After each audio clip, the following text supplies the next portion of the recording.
The Book of Jubilees, chapter 11.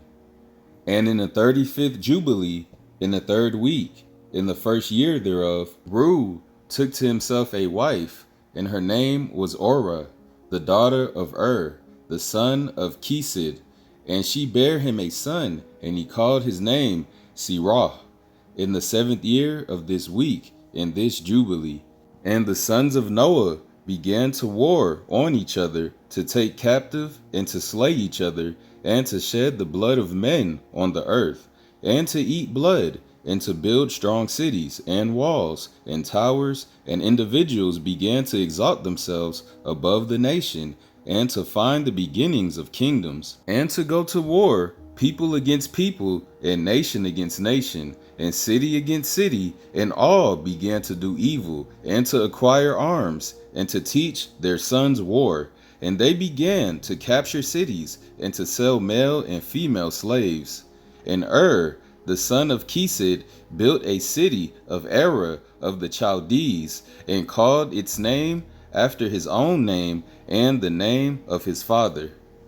And they made for themselves molten images, and they worshipped each the idol, the molten image which they had made for themselves. And they began to make graven images, and unclean simulacra, and malignant spirits assisted and seduced them into committing transgression and uncleanness. And their prince spirit, Mastema, exerted himself to do all this, and he sent forth other spirits, which were put under his hand, to do all manner of wrong and sin, and all matter of transgression, to corrupt and destroy, and to shed blood upon the earth. For this reason he called the name of Serah, Serug, for everyone turned to do all manner of sin and transgression. And he grew up and dwelt in of the Chaldees, near to the father of his wife's mother, and he worshipped idols. And he took to himself a wife in the 36th Jubilee, in the 5th week, in the 1st year thereof, and her name was Melka, the daughter of Kabir, the daughter of his father's brother. And she bare him Nahor in the 1st year of this week. And he grew and dwelt in of the Chaldees, and his father taught him the researches of the Chaldees, to divine in Agur according to the signs of heaven. And in the 37th Jubilee, in the 6th week, in the 1st year thereof, he took himself a wife, and her name was Ijaska, the daughter of Nesteg of the Chaldees. And she bare him Terah in the 7th year of this week.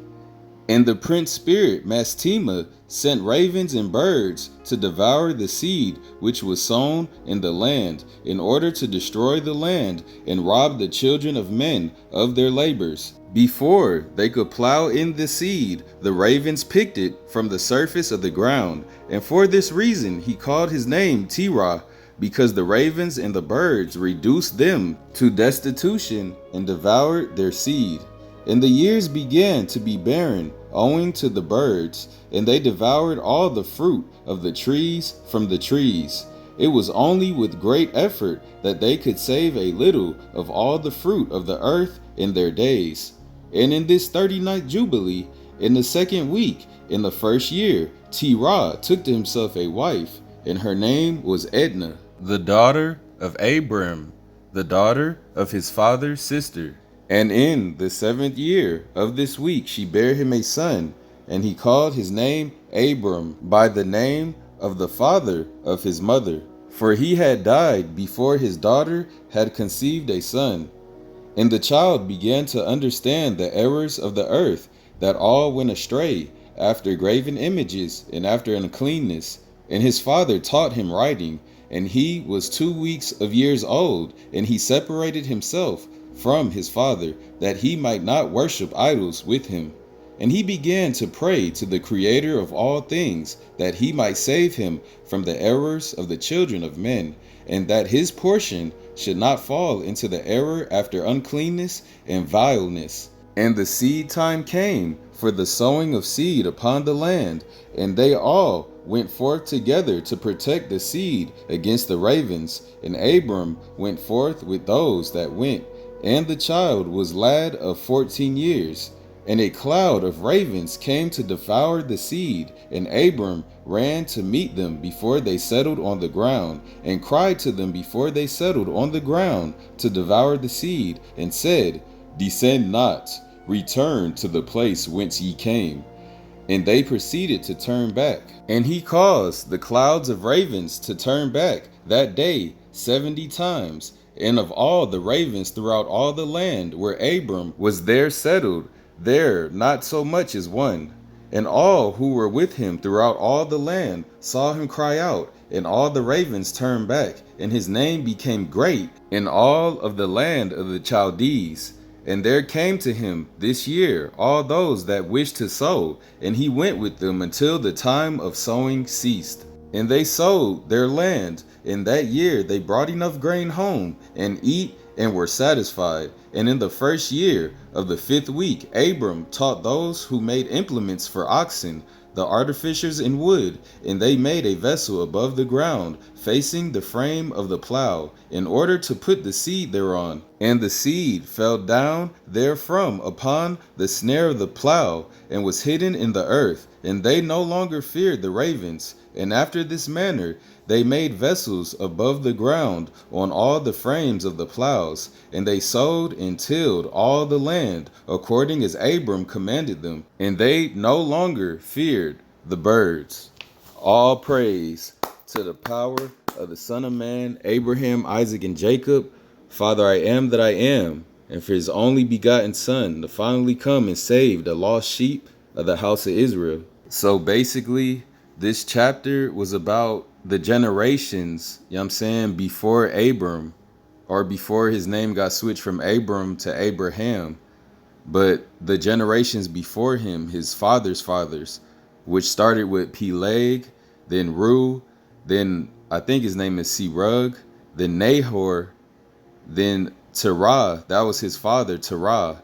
And that was the same father that was talked about in the book of Jasher, which we're going to go into. I don't know if that's going to be the next thing we read, but that basically goes in depth with Abraham's life, you know what I'm saying?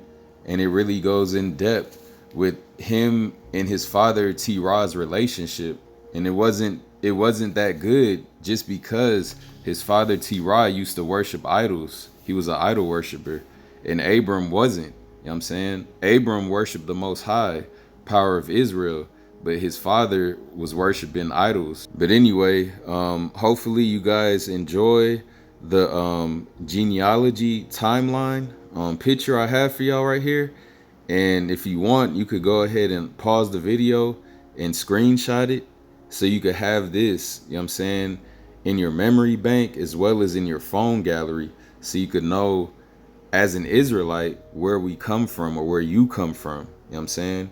It started with Noah, then Shem, Arphaxad, Selah, from Eber to, again, Peleg, Ru, Serug, Nahor, Terah, Abraham, and then after that came Isaac, and after Isaac came Jacob, which name got switched from Jacob to Israel, and that's where the 12 tribes of Israel came from, you know what I'm saying, was Jacob.